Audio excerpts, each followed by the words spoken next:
How's that? Can you hear me now? Am I on? Okay. I can't hear you, but I can see you nodding your head. Yes. Okay. I fully agree with the idea that you must have contextual knowledge and from the bottom up and all that. But we also need higher levels of understanding about dynamics that are changing the local landscape as well.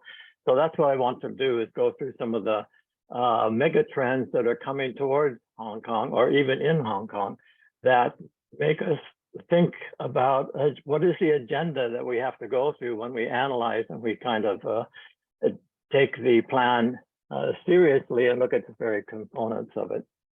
So I'm going to go through a number of what I think are major changes in the 21st century that weren't necessarily happening in the 20th century. And some parts of the plan seem to me to still be referring to past kinds of approaches. And although the plan itself, at least the document I've seen, is rather general, I understand that. So there's not a lot of detail in it. So I'm trying not to read too much into it, but still ask some questions. Okay, so the first observation I had is that the documents I've seen do not talk much about global climate change. And yet, if you look at any Google Map search, you'll find any number of graphics like you see in this plate in front of you now, in which the very region where the Northern Metropolis is going to be is the most seriously endangered for global climate change. And we're talking about storm surges, flooding, and even inundation of the long term. And so it raised the question, what is in the plan that's going to take this seriously? And it comes up with the idea of sponge city, which is something new to me. I get the idea, the metaphor, but I wonder if just soaking up the rainwater is going to be enough to stop, or at least to create some kind of sustainability in the face of what seems to be coming. I also noted one graphic here that in 2018, Hong Kong had the highest cost of environmental destruction of all of the major coastal cities in China. So this is a very serious thing. I really would like to know more about sponge city and buffer zones in the face of these changes.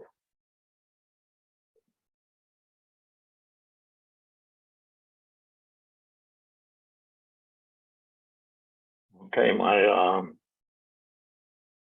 my slideshow doesn't seem to be showing. If we go into the next slide, oh, here we go. I do that. Oh, yeah. Okay. If we look at the same question about climate change, look at all of the infrastructure and building that's going to be going along the coastal areas. It's absolutely immense in cement and steel that's going to be fixed in the ground at a huge expense, not only to construction, but also to people who move there and live there. And as one of the graphics shows, this is going straight up into Shenzhen from Hong Kong to us. So this whole coastal area is going to be transformed by the building of very serious infrastructure. And I'd like to know what is the thinking behind this in terms of global climate change? My comeback to this is to take note of a resurgence in interest in what Ian McHarg was talking about several decades ago, design with nature. And if you look at the small picture in the middle at the bottom, the whole intention is to increase the tolerance of an area. You cannot, ultimately, you cannot stop the climate change entirely at a local level, but you can do a lot to increase the tolerance to it. So that has to deal with what kind of land use you're looking at, what kind of flora and fauna that are most appropriate, what kinds of canals and passages or water to flow that are going to best serve that to increase the tolerance. This is not just in pie in the sky. Cities around the world are starting to rethink and to adopt design with nature in some variations. I show you one graphic here from Indonesia.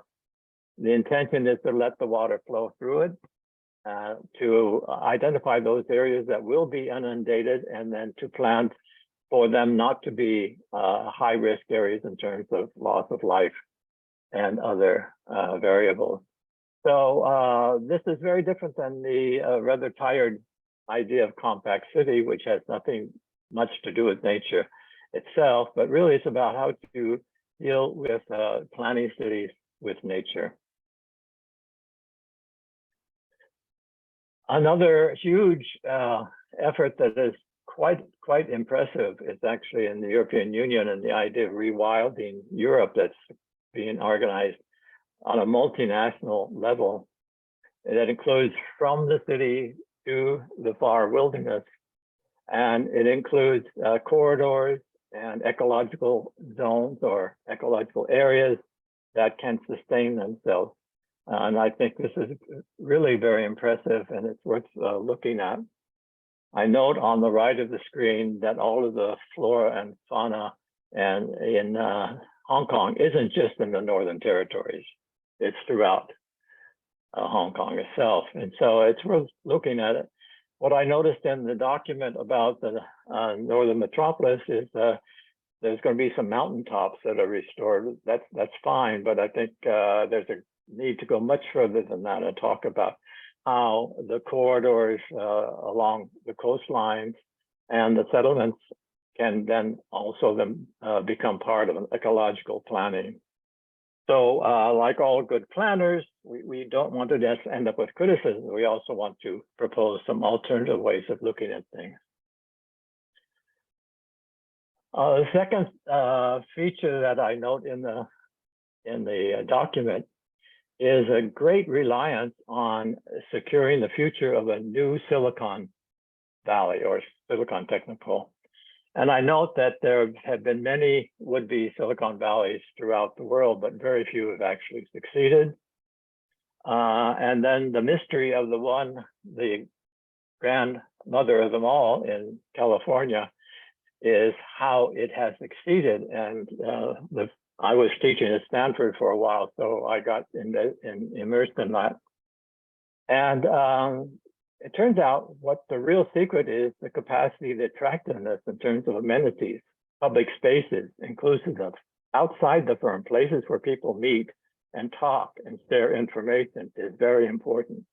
Good universities, good schools for children. In Hsinchu Park in Taiwan, as they were building it several decades ago, one of the demands for the future workers was they wanted a good school for their children. And that speaks to the whole issue. If you're going to start something in motion and you want it to be intergenerational, you have to provide the incentives and the means for one generation to have the next generation to live there and not to migrate. So I'll talk about that a little bit later. But another issue related to this, of course, is employment. And Hong Kong doesn't have the labor force for a technical of Silicon Valley at the moment. This is my understanding. So it's importing something like 100,000 people from mainland China to take these jobs. So the question there comes, what is the employment bang for Hong Kong in this context? I'm not going to talk about this because I think you're very much aware of it, but this, space matters, and redesigning space is also a way of changing political institutions and political relations. And one of the major, it's stated in bold, very bold letters and words in the document itself, is the use of this strategy to integrate Hong Kong into broader China, Shenzhen, which includes, as it says right in the middle here, new institutional arrangements. So this is a really important issue for people in Hong Kong to be aware of and to talk about. How are you going to be politically integrated through these institutional arrangements? I'll just leave that at that point. The equal to global climate change is a demographic transition that is going around the world, and particularly East Asia and particularly China, and even more particularly Hong Kong. Some people are calling this a demographic winter, in which suddenly there's a population shrinkage, an super aging population. That's the term that's being used for Hong Kong and Taiwan, Japan, and Korea, for example. And it has a number of elements to it. One is the shrinkage of the labor force itself, not only relatively, but absolutely. And you see a dependency rate so that by 2050, there will be almost in Hong Kong, 1 worker to 1 person over age 65 that has to be supported, statistically speaking. This is very expensive and very hard to think about in the current situation. If it's going to be a technopole that's going to be very limited in its employment generation. There are many other aspects that related to the demographic transition in aging society. And one is housing and neighborhoods. Housing affordability in Hong Kong is the most unaffordable among all of these cities listed in that chart on the top left. And I guess severely unaffordable is a pretty serious term. And we know, even a somewhat distant view of Hong Kong and reading on the subject, we know it's not just supply and demand that's in question here. It's how the market works, how regulations work or don't work, who has the money and who has the power.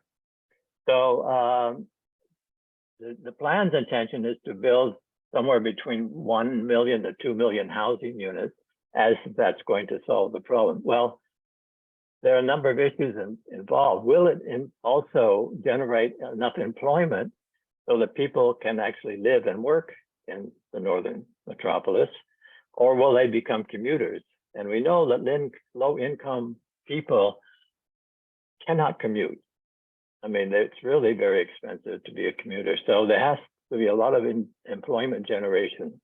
And a lot of the people in that region are likely to be senior citizens just by the population profile we see in the area. So there's a housing issue, but beyond housing, there's also for whom and what kind of housing and who's going to live in the housing and how are you going to get low income people into it. And then beyond that, there's a resurgence around the world in the idea of neighborhoods, reforming neighborhoods, walkable, sociable neighborhoods. And I quote one of the faculty, I guess, a person from Chinese University of Hong Kong that talks about the monofunctional use of mega housing estates in Hong Kong results in segregation of income and reduced social interaction. This is on the lower left side, you see a drawing that's actually proposed development for the Hung Shui Guhao development. So this to me looks like 1990s, maybe something like that. Is it really the kind of design that's going to be for the kind of demographic future that is coming to Hong Kong, or it's already there? This just puts a larger question that I ask everyone. We're now still in an age in which these mega projects for new towns is still exploding in Asia, still going on. So we have to start to interrogate them a little bit. Are they inclusive of all income? Do they really have housing for low income families?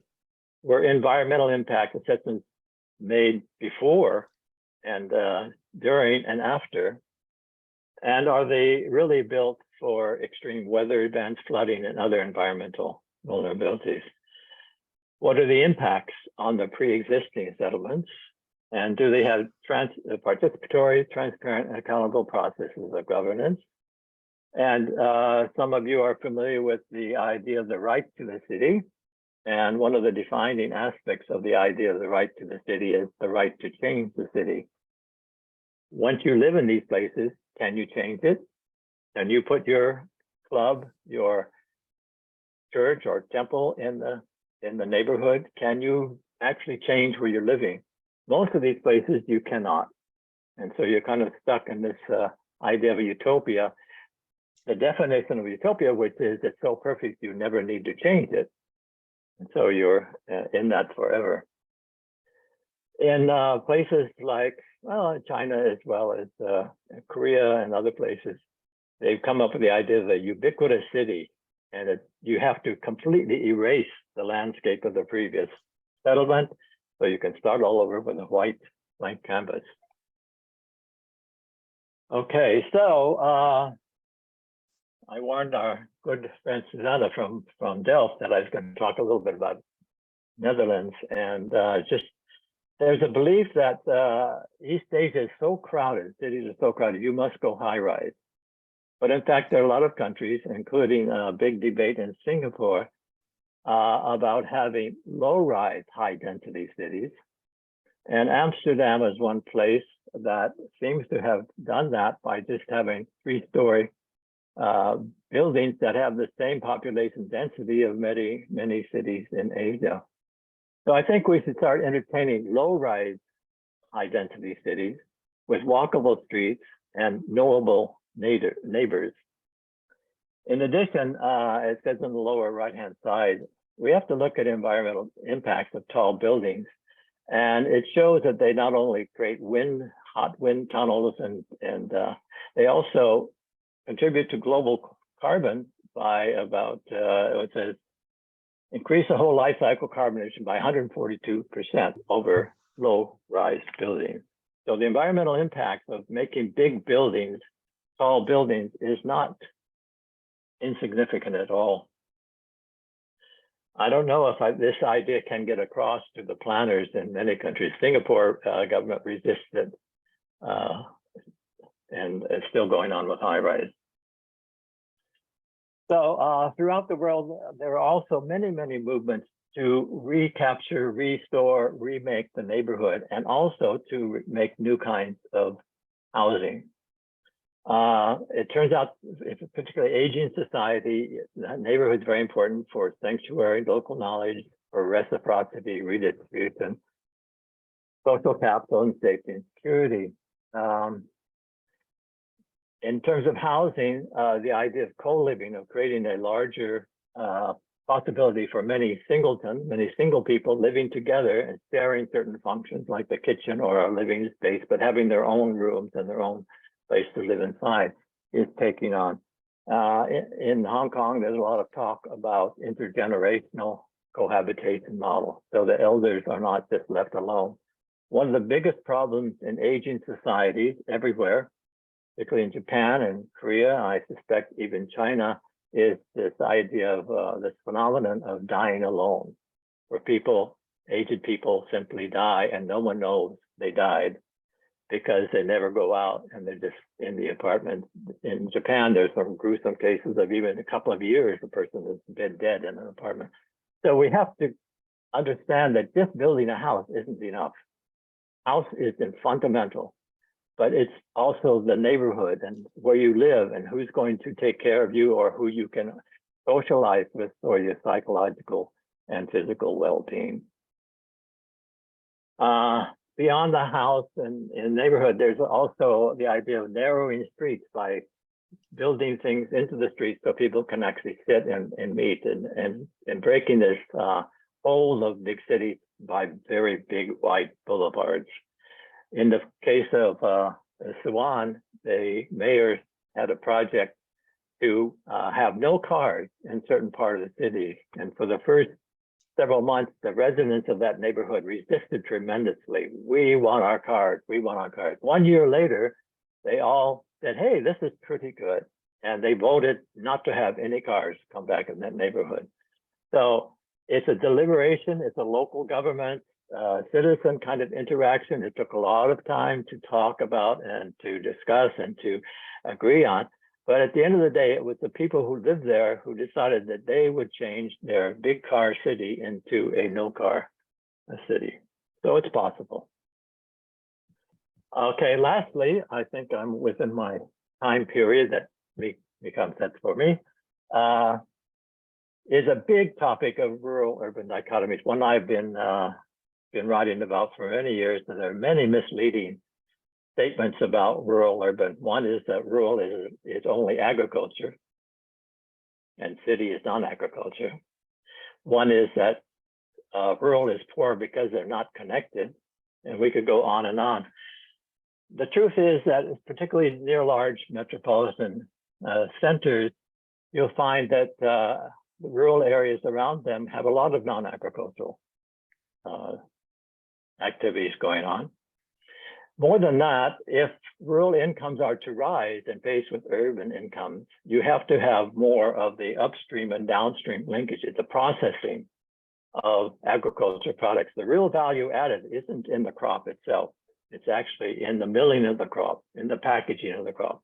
And mostly that's captured by the city. Throughout world history, cities have organized the countryside for their own benefit. And so it's always been an uneven relationship between city and countryside. How do you make that more reciprocal? We have to talk about not only the plants and the arrangements of the fields, we have to talk about the people who live there. Rural tourism, for example, is notorious for just in comes a tourist bus, in comes a bus with its own lunches, and then leaves the trash behind and goes back to the city, leaving almost nothing for the rural residents. So the bottom line here is rural communities must be organized themselves if you're going to take advantage of rural-urban linkages.